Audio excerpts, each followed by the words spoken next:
Hello everyone, in today's video we are going to see one more video of English. So as you can see where there are many sentences and very simple sentences these are. So normally we speak these kind of sentences every day and we use this kind of sentences but in Hindi.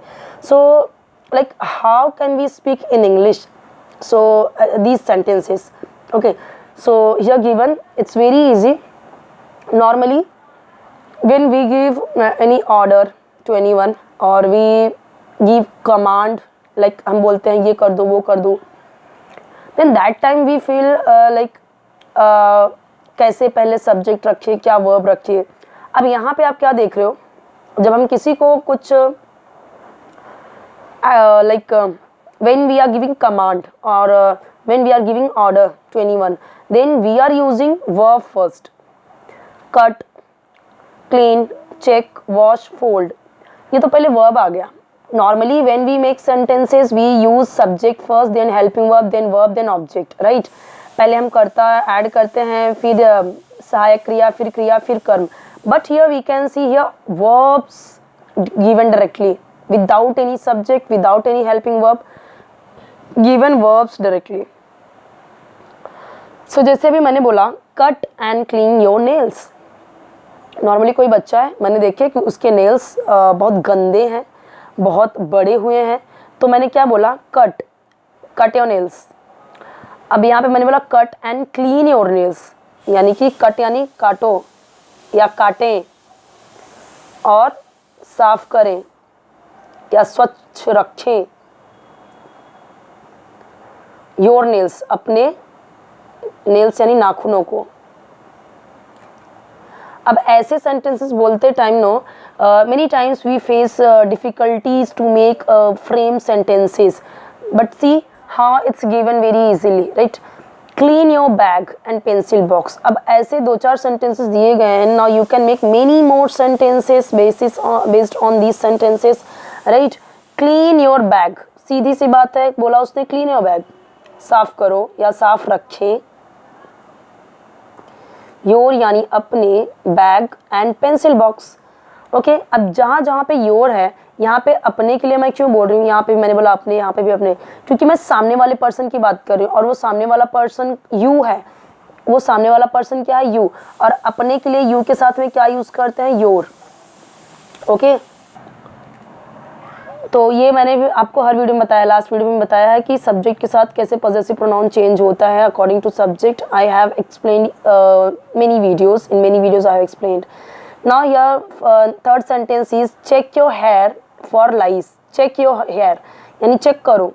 Okay, check करो, check का मतलब तो check करना ही होता है. Your अपने, hair यानी बाल, सबको पता है. फॉर लाइस यानी जुएं, जुओं के लिए अपने बाल चेक करो. Now here given in bracket, ask for your mummy's help, यानी अपने मम्मी की हेल्प लो या मांगो या पूछो. ठीक है, ask यानी पूछो या लो या मांगो. योर यानी वही अपने, मम्मी की, हेल्प यानी मदद. यहाँ पे की किसका आया, ये जो अपस्ट्रॉफी एस है उसका काके की सेंस में यूज होता है. Wash your neck and behind your years. Wash your neck, wash यानी धो अपने गर्दन या अपनी गर्दन, और बिहाइंड यानी के पीछे, योर यानी अपने, ईयर्स यानी अपने कानों के पीछे के एरिया को वॉश करें. So wash your neck and behind your ears. अब नॉर्मली ऐसे सेंटेंस जब हम बोलते हैं, किसी बच्चे को बोल रहे हैं, किसी को नॉर्मली ऐसे सेंटेंस बोल रहे हैं, तो जो आपको बोलना है ना कि ये करो, वही पहले आपको यूज़ कर लेना है और उसके बाद सब्जेक्ट ऑब्जेक्ट यूज़ कर लेना है. Next, fold all your clothes neatly. Fold यानी फोल्ड करो, मोड़ो. फोल्ड का मतलब सबको पता है ना. अब कपड़े को बोल रहा है फोल्ड करने के लिए, यानी कि ऐसे फैला हुआ नहीं, उसको फोल्ड करो, तह करो उसको. तो फोल्ड यानी मोड़ के रखो या मोड़ो. ऑल सभी, अपने, क्लॉथ्स यानी कपड़ों को या कपड़े, नीटली यानी तरीके से, करीने से, अच्छे से.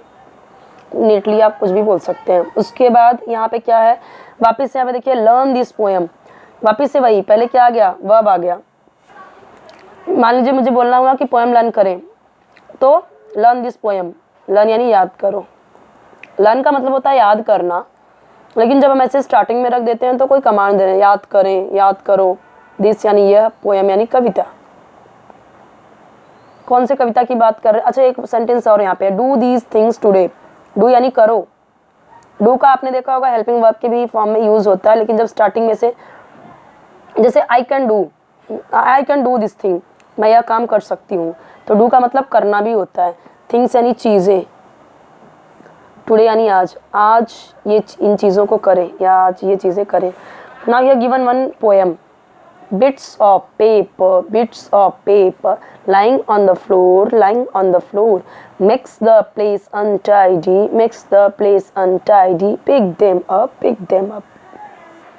अब यहाँ पे ये देखिए, bits of paper यानी टुकड़े,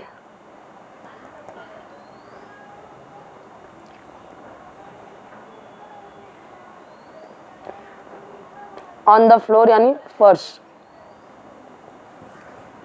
मेक्स द प्लेस यानी बनाते हैं, प्लेस यानी जगहों को या स्थानों को, अनटाइडी यानी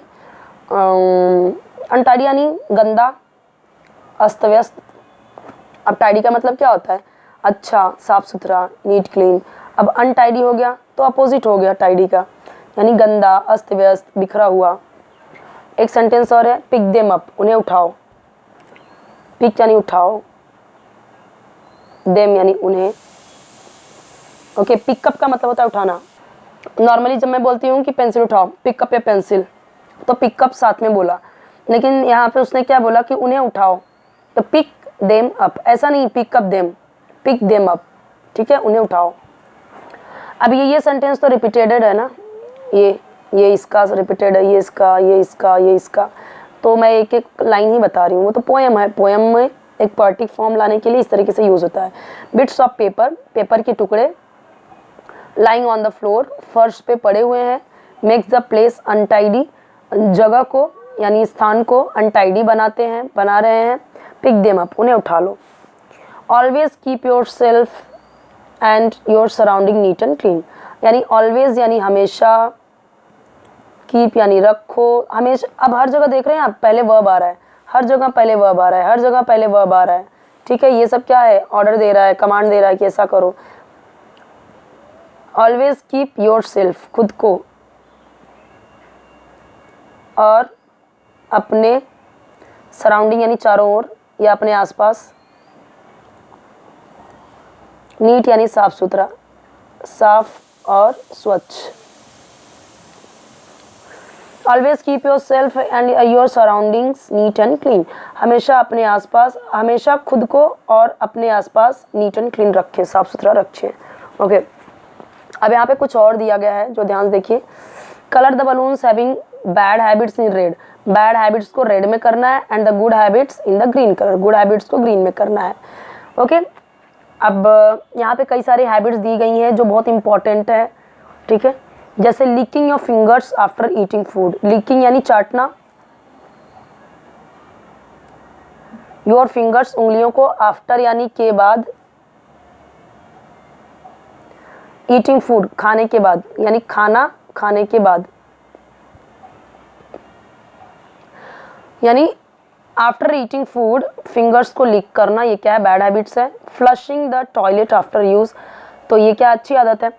सो फ्लशिंग यानी फ्लश करना, फ्लश आउट करना। The toilet after use, toilet use करने के बाद फ्लश करना, ये गुड हैबिट में है। Talking with your mouth full of food, talking with your यानी बात करना, टॉकिंग यानी बात करना,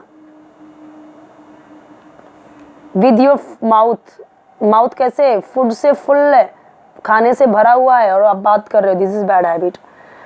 washing your hands with soap after using the toilet, so अपने हाथों को सोप से धोना, वॉशिंग यानी धोना। योर हैंड्स अपने हाथों को, हैंड्स यानी हाथों को, विथ सोप, विद यानी से, सोप यानी साबुन, सबको पता है। आफ्टर यानी आफ्टर यूजिंग द टॉयलेट्स, यानी टॉयलेट्स यूज करने के बाद हैंड्स को वॉश करना विथ सोप। स्क्रिबलिंग, स्क्रिबलिंग यानी लिखना, कुछ भी कुरेद कुरेद के लिखना, जैसे भी ऑन द वॉल्स, दीवार पे से कुरेद कुरेद के लिख रहे हैं, उसको बोलते हैं स्क्रिबलिंग, स्क्रिबल करना, वॉल्स पे स्क्रिबल करना यानी लिखना। Cleaning the dining table after eating, खाने के बाद डाइनिंग टेबल को क्लीन करना, नॉर्मल चीज़ें हैं। Spitting on the road, road पे स्पिट करना, स्पिट यानी थूकना, रोड पे थूकना। Taking a bath daily, daily बात करना, this is also good habit, right. Taking a bath daily, daily नहाना अच्छी आदत है। Using a handkerchief when you have cold, using यानी यूज करना, प्रयोग करना। हैंकरचीफ यानी रुमाल। जब यू हैव, जब आपको कोल्ड है, जब आपको खांसी है तो क्या यूज करें? कोल्ड यानी खांसी है, यू हैव यानी आपको है खांसी। ओके, तो यहाँ पे हमने कुछ चीज़ें देखी हैं जो इम्पोर्टेंट थी। सो कई सारे वीडियोस ऑलरेडी बने हुए हैं। If you will check playlist, so you will get 3 playlist, so please check that. और आपको जो यूज़फुल लगे, हेल्पफुल लगे तो आप देख सकते हैं। बेसिक्स आपका क्लियर है तो इंग्लिश स्टोरीज ट्रांसलेशन देखिए, वो काफ़ी अच्छा रहेगा आपके लिए।